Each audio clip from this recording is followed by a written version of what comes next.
सुरु गर्नु भएको छ होइन भाइ?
हजुरहरु सुन्नु है, यो खरानीमा के पाउँछ रे?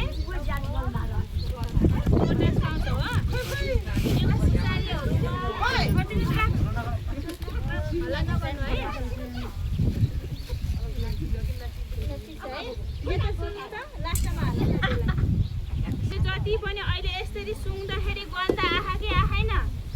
आछ नि हैन, राग आहा नि हो। अब यही रागको गन्धले गर्दाखेरि नि किरा त्यहाँबाट भाग्ने हो है।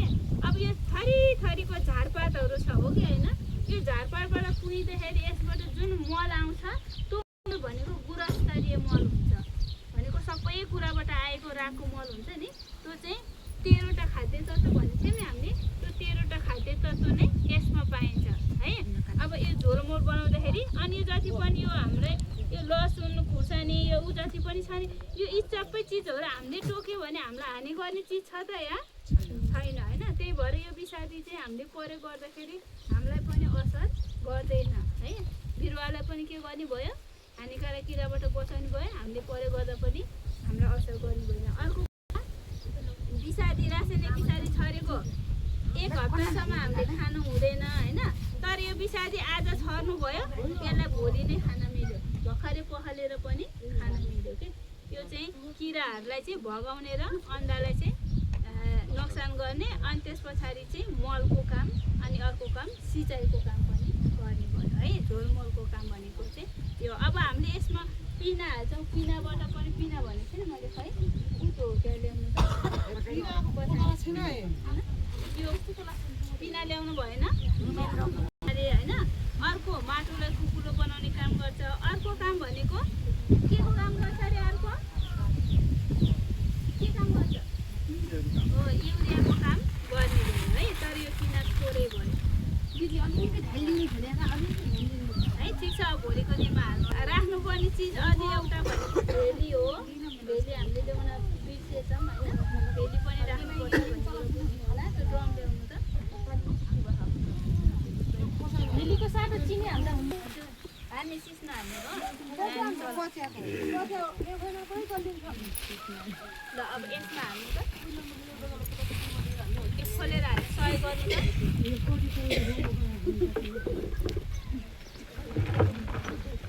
अब यसमा काँचो गोबर पनि राख्नुपर्छ है। गाई भैँसीको काँचो गोबर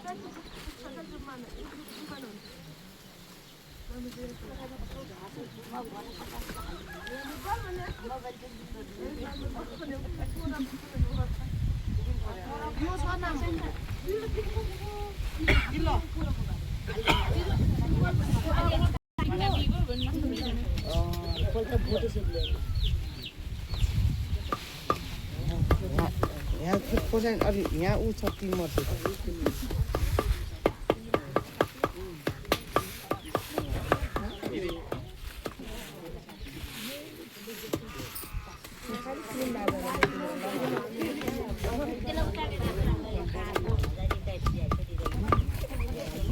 अब यो हुन्छ अनि मैले भने चाहिँ भन्ने यहाँ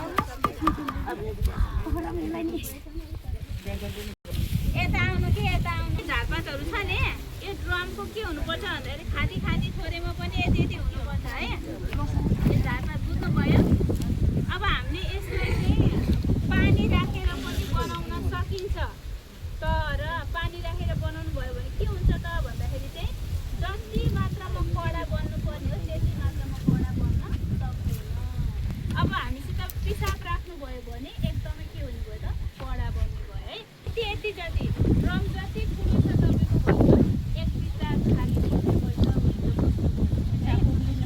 यो उम्लिने आउँछ नि त होइन अब हामीले के गरेछ भन्दाखेरि चाहिँ यो चाहिँ एकचोटि बनाएको पिसादी जुन हुन्छ नि गर्मी महिनामा चाहिँ तपाईँको के अरे 1 महिनामा तयार हुन्छ होइन जाडो महिनामा चाहिँ 1.5 महिना लाग्छ है यसलाई हामीले खाल्टो खनेर यो ड्रमलाई यसरी यतिकै राख्न पनि सक्यो भित्र बाहिर गर्न पनि सक्यो है अब यसलाई गर्नु पऱ्यो त खोलेर अनि यसरी दाहिने चल्नु यसरी चलाउनु पऱ्यो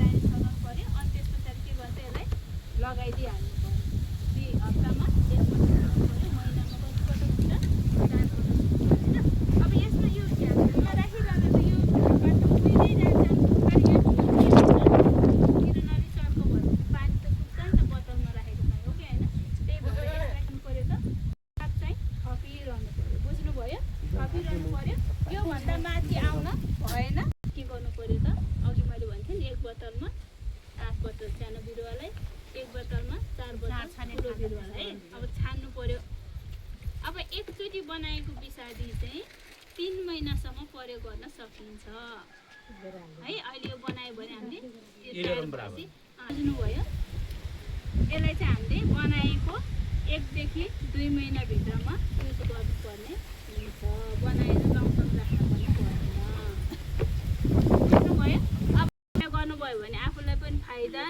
है अनि यो प्राकृतिकमा हावामा यो जुन रासायनिक यो चाहिँ बनाइसकेपछि छर्न स्प्रे पनि गर्न सक्यो मजाले सक्यो जगबाट चाहिँ त्यसरी हाल्दाखेरि चाहिँ जगबाट बिरुवामा पनि हाल्न सकियो होइन तर त्यतिखेर झन् पातालो पानी बनाउनु पऱ्यो अझै